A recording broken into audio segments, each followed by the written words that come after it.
तो आज हम इतिहास के अपने दूसरे लेक्चर के बारे में बात करेंगे।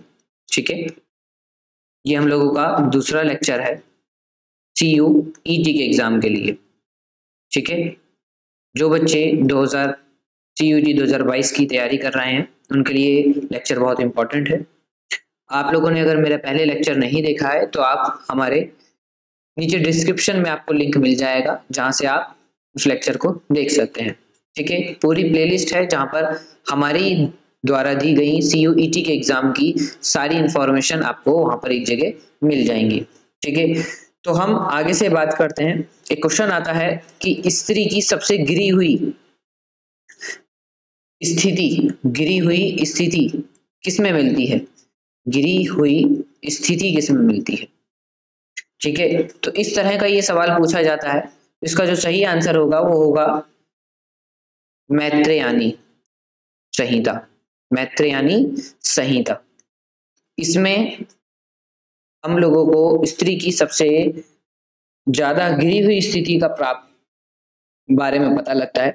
ठीक है, जिसमें जुआ और शराब की भांति स्त्री को पुरुष का तीसरा मुख्य दोष बताया है। ठीक है, जिस तरह से पुरुष जो होते हैं उनके लिए कौन से दोष हैं? जुआ और शराब। ठीक है, और उसमें जो तीसरा बताया गया है उसमें स्त्री को भी तीसरा दोष बताया है। ठीक है, और जो ब्राह्मण होते हैं, ठीक है, जो ब्राह्मण होते हैं उसमें स्त्री को ब्राह्मणों में, ठीक है, पुरुष की अर्धांगिनी बताया है। ठीक है, कि वो हमारे शरीर की आधी भाग है। ठीक है, अर्धांगिनी बताया है। ठीक है, ऐसे ही हम बात करें अगर मनुस्मृति की, ठीक है, मनुस्मृति की, तो उसमें भी हम लोगों को स्त्रियां जो हैं या स्मृति ग्रंथ में, ठीक है, यहाँ पर इसी तरह से माना गया है। और जो मनुस्मृति है हम लोगों की वो प्राचीन और प्रमाणिक है। ठीक है, ऐसे ही शुंग काल में मनुस्मृति जो थी शुंग काल का मानक ग्रंथ माना जाता है। मानक ग्रंथ माना जाता है। ठीक है, इस तरह से माना जाता है। अब हम अगर बात करें अपनी आगे कि जो जातक है, जातक, इसमें किसकी कहानी बताई गई है? इसमें भगवान बुद्ध की पूर्व जन्म की कहानी बताई है। पूर्व जन्म की कहानी। ठीक है, और मैंने बताया था आप लोगों को कि जो हम लोगों का बौद्ध धर्म है वो दो भागों में बटा हुआ है। उसमें से एक है हीनयान। ठीक है, इनका प्रमुख ग्रंथ है कथावस्तु। ठीक है, जिसे महात्मा बुद्ध की क्या कही जाती है? जीवन चरित्र कहा जाता है। जीवन चरित्र कहा जाता है इसको। ठीक है, इसके अंदर जितने भी कथन हुए हैं महात्मा बुद्ध से रिलेटेड वो सभी इसके अंदर लिखे हुए हैं कथावस्तु में। ठीक है, ऐसे ही जैन धर्म के बारे में अगर हम बात करें, जैन साहित्य कौन सा है ये पूछ लिया जाता है। तो जो जैन साहित्य है वो आगमन कहा जाता है। आगमन। ठीक है, जैन धर्म का जो प्रारंभिक इतिहास है वो कहां से मिलता है हम लोगों को? वो मिलता है कल्प सूत्र से। कल्प सूत्र, ठीक है, यहां से ज्ञात होता है हम लोगों को। ऐसे ही जैन ग्रंथ किससे मिलता है? जैन ग्रंथ ये मिलता है आप लोगों को भगवती सूत्र में। ठीक है, यहां पर मिलता है। ठीक है, अच्छा, आप लोग ये बताइए कि चाणक्य ने किस चीज की रचना करी थी? चाणक्य ने किस चीज की रचना करी थी? उसका जवाब है अर्थशास्त्र। जवाब है अर्थशास्त्र। ठीक है, अर्थशास्त्र की उन्होंने रचना करी थी। ठीक है, इसके अंदर से सवाल पूछे जाते हैं कि बताइए कि इसके अंदर कितने अधिकरण हैं और कितने प्रकरण हैं। ठीक है, तो अर्थशास्त्र में 15 अधिकरण हैं। ठीक है, और वही 180 प्रकरण है। ठीक है, 180 प्रकरण है, इन दो भागों में विभाजित है। ठीक है, मौर्यकालीन इतिहास की जानकारी भी हमें कहां से मिल जाती है? अर्थशास्त्र से मिल जाती है। ठीक है, क्योंकि चाणक्य कौन थे? ये चंद्रगुप्त मौर्य के भी रहे हैं गुरु। ठीक है, उनके महामात्य रहे हैं, और जो आखिरी सम्राट थे कौन? यानी कि अशोक। ठीक है, उनके काल में भी रहे हैं। हाँ, कुछ ज्यादा समय नहीं रहे उनके काल में। ठीक है, इनकी मौत हो गई थी जल्दी। ठीक है, अब ये बात आती है कि संस्कृत साहित्य में, जो संस्कृत का साहित्य हम लोगों का, उसमें ऐतिहासिक घटनाओं का जो क्रमबद्ध लेखन शुरू करा था, वो सबसे पहले किसने करा था संस्कृत में? तो वो करा था कल्हड़ ने। ठीक है, संस्कृत में लिखा था इन लोगों ने।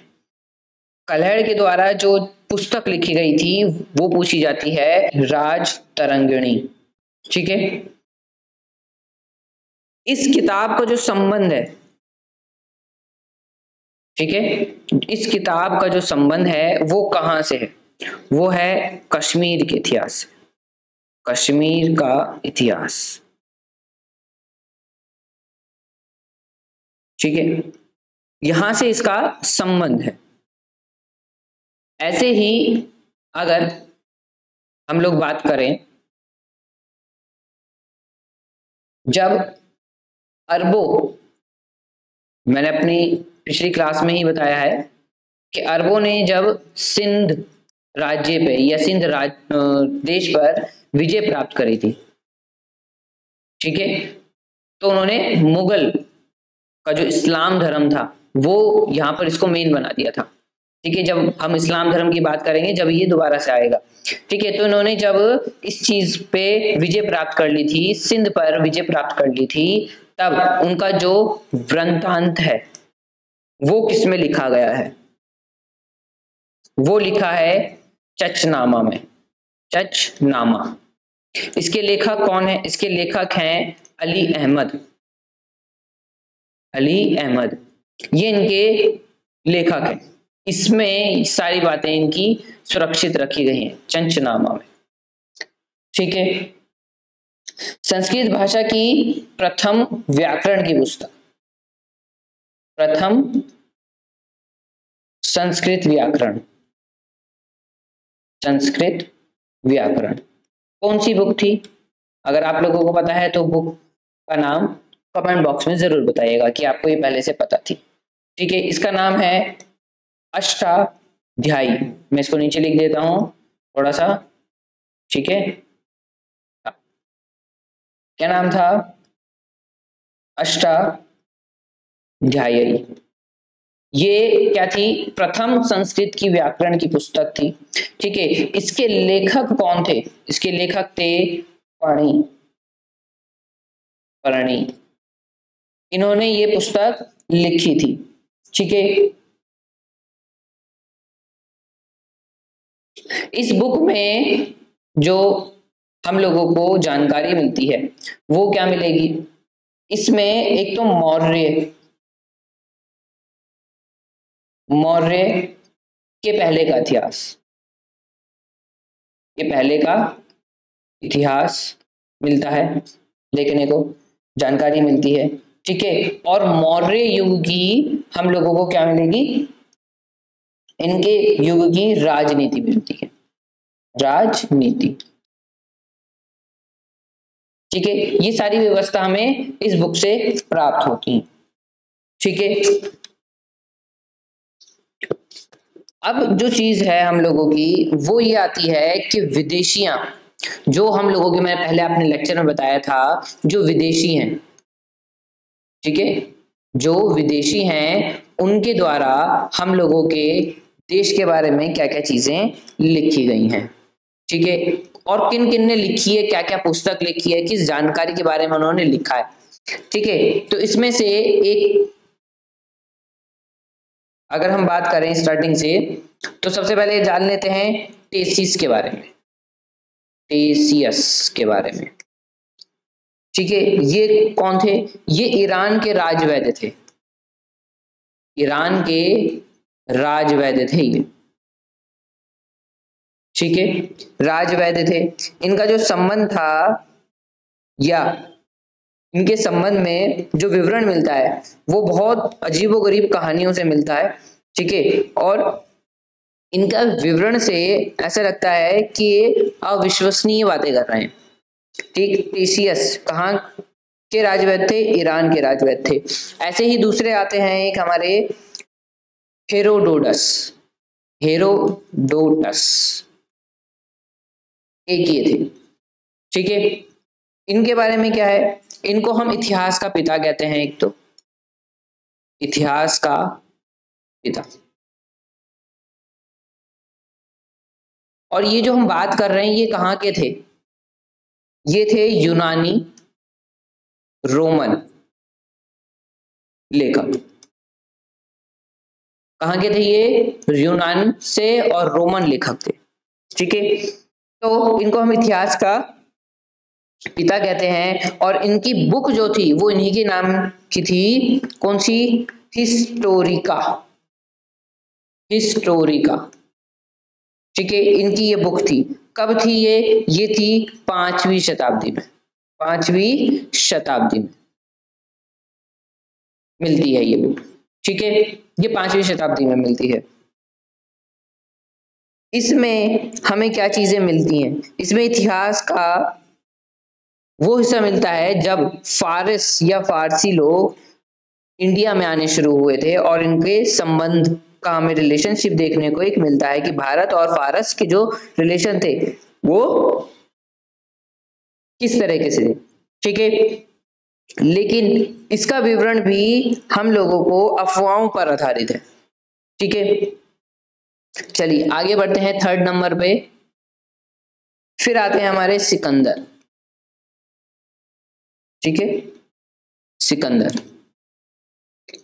अच्छा, सिकंदर के साथ जो आने वाले थे वो कौन कौन थे? एक है निकायर्स, फिर है आने स्क्रेटस, आगे लिख देते हैं स्क्रेटस, ठीक है, इसके साथ ही है।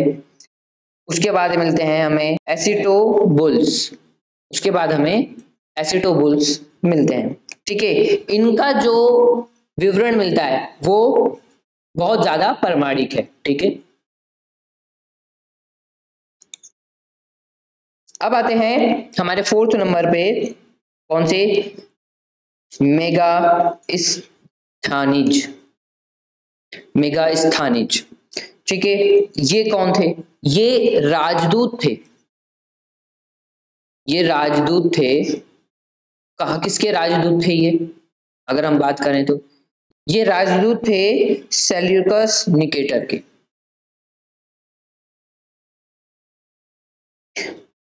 सेल्यूकस निकेटर, ठीक है। और ये किसके दरबार पे आए थे? ये आए थे चंद्रगुप्त मौर्य के दरबार में, चंद्रगुप्त के दरबार में राजदूत बनकर, ठीक है। इनकी एक पुस्तक थी, वो पुस्तक कौन सी थी? वो थी पुस्तक इंडिका, इंडिका, ठीक है। इन्होंने अपनी इंडिका बुक में, इंडिका पुस्तक थी इनकी, और इंडिका बुक में किसके बारे में लिखा होगा? मौर्य युग समाज की संस्कृति के बारे में, ठीक है। उसके बाद 5th नंबर पे आते हैं हमारे डाइमेकस। डाइमेकस ये कौन थे? ये सीरियन नरेश, सीरियन नरेश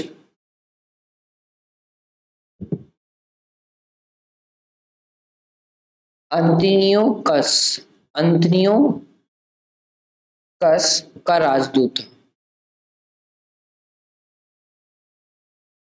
ठीक है, ये किसके दरबार में आया था? ये आया था बिंदुसार के, बिंदुसार।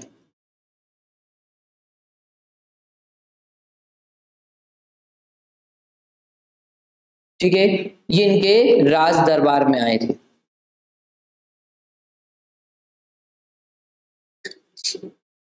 ऐसे ही अगले आते हैं 6 नंबर पर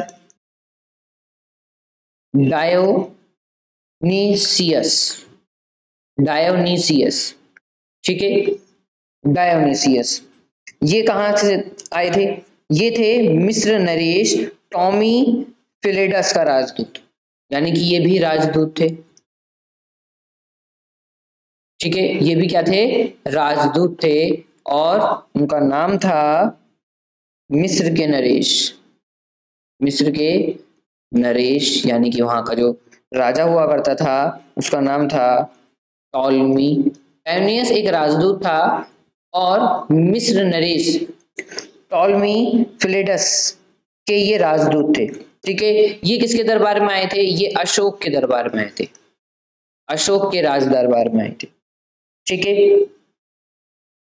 जो टॉलमी है हमारे, ठीक है, यहाँ पर ये भारत का भूगोल नामक पुस्तक लिखी थी। कौन सी पुस्तक लिखी थी? भारत का भूगोल, भारत का भूगोल।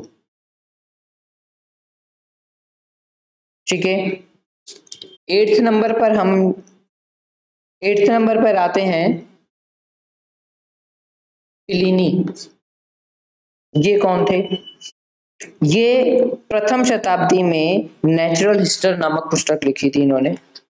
नेचुरल हिस्ट्री के नाम से एक पुस्तक लिखी थी।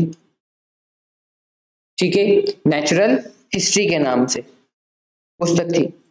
इसमें क्या क्या चीजें दी गई थी? इसमें भारत के पशुओं के बारे में, पेड़ के बारे में, खनिज के बारे में, ठीक है, पदार्थों के बारे में आदि, इसमें इस तरह की जानकारी लिखी गई थी।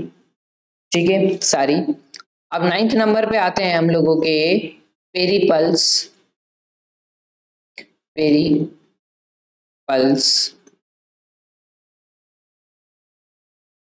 Of the Erythraean sea. ठीक है, ये पुस्तक थी एक, और इस पुस्तक के जो लेखक हैं,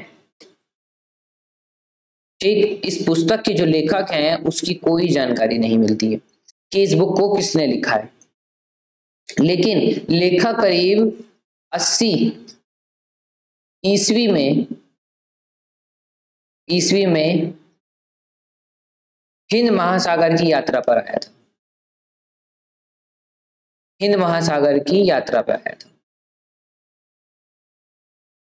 ठीक है, इस बुक के लेखक नहीं पता है। इस बुक के बारे में जानकारी यह है कि 80 ईस्वी में हिंद महासागर की यात्रा पर आया था। ठीक है, और इसने उस समय भारत के जितने भी बंदरगाह थे और व्यापारिक वस्तुओं के बारे में जानकारी ली थी। ठीक है, तो ये थी आज की हम लोगों की क्लास। उम्मीद करते हैं आप लोगों को पसंद आई होगी। घर रहिए, सुरक्षित रहिए, देखते रहिए चॉकलेट डस्ट एकेडमी। जल्द मिलते हैं अगले लेक्चर में।